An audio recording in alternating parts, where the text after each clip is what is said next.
estamos recién a la par de los productos, ya no están retrasados con ningún tema. Muy bien. Hemos visto la primera parte.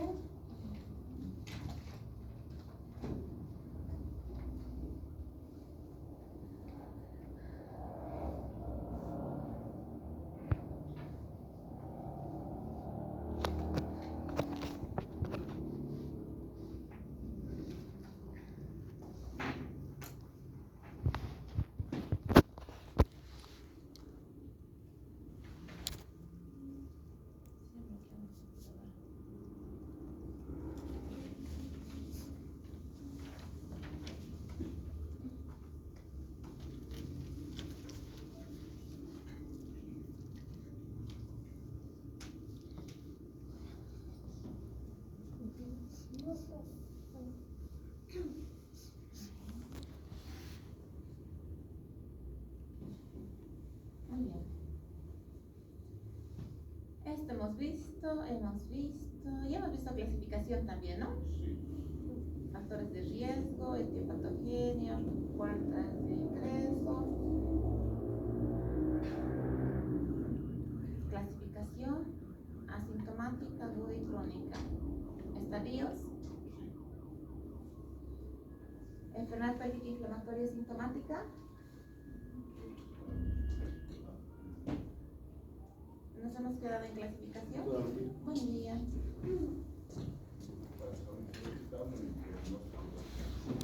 ¿Diagnóstico? Entonces ya hemos visto toda esta parte.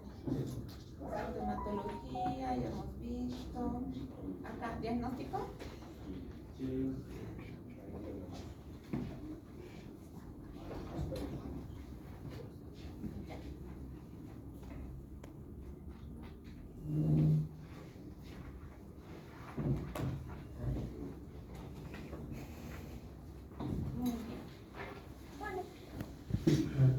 Haciendo un pequeño resumen de todo lo que hemos visto hasta ahora, procesos infecciosos vaginales van a producir infecciones a nivel del canal vaginal, que estas infecciones pueden asciende el proceso infeccioso, llega a la cavidad uterina produciendo una endometritis, llega hasta las trompas uterinas produciendo una salpingitis. Esta salpingitis puede llegar a extravasar lo que es el tubo de las trompas uterinas y produciendo el proceso infeccioso, llegando a producir abscesos a nivel de las trompas uterinas, abscesos que se pueden formar entre la trompa uterina y el ovario, y estos abscesos se pueden drenar, es decir, pueden producir la ruptura espontánea del absceso produciendo una pelviperitonitis generalizada, shock séptico en las pacientes y llegando a producir alto riesgo de morbimortalidad. Entonces, dentro de los procesos de infecciones vaginales tenemos las infecciones de contaminación y las infecciones de transmisión sexual. La infección de transmisión sexual que más va a producir una enfermedad pélvica inflamatoria aguda es el gonococo. ¿Listo? Entonces, una EPI aguda que va a producir el gonococo, la Neisseria gonorrhoeae, es el que va a producir la infección de forma aguda. La sintomatología se instaura más temprano cuando se produce la infección por el gonococo. Otros procesos infecciosos como bacterias gram positivas, gram negativas, incluso Gardnerella o clamidia, también pueden producir enfermedad inflamatoria pélvica, pero el proceso de la sintomatología o es más lento o nos va a producir una enfermedad pélvica inflamatoria crónica o en todo caso la asintomática. Dentro de la clasificación tenemos la enfermedad pélvica inflamatoria asintomática y la enfermedad pélvica inflamatoria como tal. La enfermedad pélvica inflamatoria asintomática es la que se lo va a diagnosticar ya en etapas tardías, es decir, cuando la paciente quiera producir gestación o tenga el deseo de gestación después que ha transcurrido un bastante periodo prolongado, recién se va a buscar las causas factibles por las que la paciente no logre embarazarse.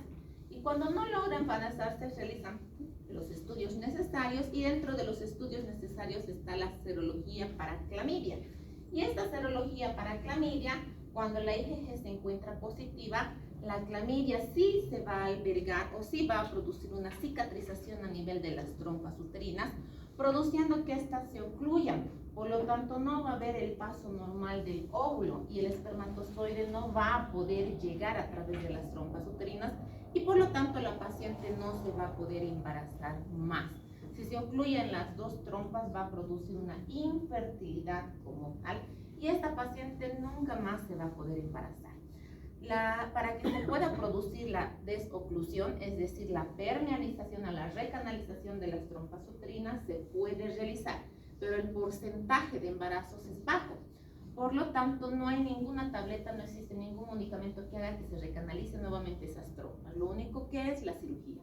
Pese a la cirugía, las tasas de embarazo siguen siendo bajas y lo que se recurre es a la fertilización asistida. Por lo tanto, estas pacientes en esta etapa crónica asintomática recién se les va a poder diagnosticar una enfermedad pélvica inflamatoria asintomática como tal, que no han tenido ninguna sintomatología, puede generar adherencias a nivel de la cavidad uterina y las consecuencias es la infertilidad.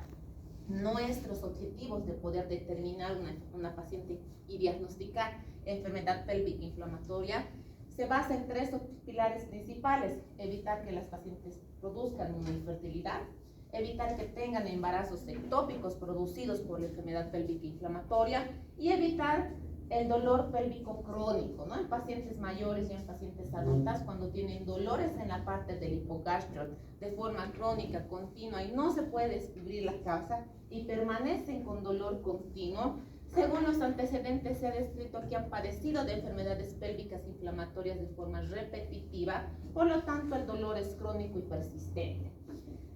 Dentro de la misma clasificación de la enfermedad pélvica tenemos lo que es la aguda y la crónica. La aguda que va a presentar una sintomatología característica, principalmente el gonococo. ¿Cuál es esa sintomatología? Desde fiebre, dolor abdominal, náuseas, vómitos, alteraciones en las menstruaciones se vuelven irregulares, escasas, las menstruaciones tienen alteración en la cantidad de la menstruación, las menstruaciones se tornan más dolorosas, se tornan características del sangrado cambian, se vuelven más oscuras, tipo color achocolatado, incluso tienen, algunas describen como color alquitrán, otras describen como color ladrillo molido. Entonces las características de la menstruación cambian y generalmente las pacientes en unos inicios no acuden ni siquiera por la infección vaginal, por la secreción vaginal, acuden por alteraciones en su menstruación. Ya cuando la sintomatología está más instaurada, empiezan a presentar la fiebre, los dolores, las náuseas, los vómitos que no toleran. Por lo tanto, al hacer el diagnóstico, nosotros tenemos que estar presentes o tenemos que tener presentes en realidad de que no existe una sintomatología clara o específica de la enfermedad pélvica inflamatoria. No hay un síntoma que diga esto es propio de la EPI, sino es una asociación de varios síntomas que estos síntomas nosotros tenemos que ir acumulando para poder llegar al diagnóstico de enfermedad pélvica inflamatoria. Por lo tanto, es importante e imprescindible realizar una buena historia clínica. La historia clínica nos va a dar más del 50% de nuestro diagnóstico. Sus antecedentes personales, antecedentes patológicos, inicio de vida sexual activa, número de parejas sexuales, utilización de método anticonceptivo.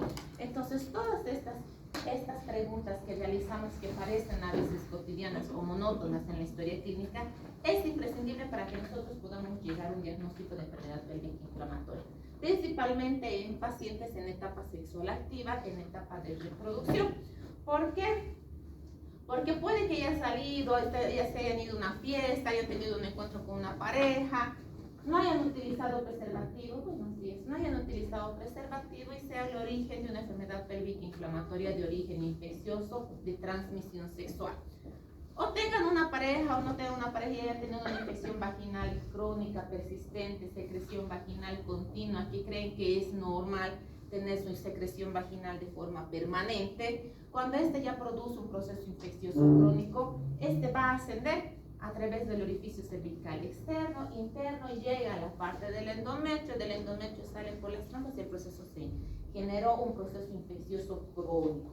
Por lo tanto, es importante la historia clínica. Dentro de la historia clínica para poder realizar y tener más del 50% para poder llegar al diagnóstico, lo vamos a asociar con el examen físico. Y el examen físico, ¿qué será lo importante que vamos a realizar dentro de la inspección física como tal? ¿Qué hemos visto? ¿Qué? La exploración. Dentro de la exploración, lo más importante que tenemos que realizar al realizar la inspección, sabemos que tenemos que hacer el examen especular, porque al hacer la especuloscopía vamos a visualizar de forma directa la secreción, ¿verdad? Entonces, esa secreción que puede ser blanco, amarillenta, fétida, puede encontrarse fétida, en algunas ocasiones no vamos a encontrar tampoco fetidez. ¿Por qué? Porque depende de la infección, ¿no? Si es un proceso infeccioso por Gardnerella, ¿qué olor característico vamos a encontrar? Olor a pescado. Si es un proceso infeccioso por Tricomona, a carne podrida. Pero si es una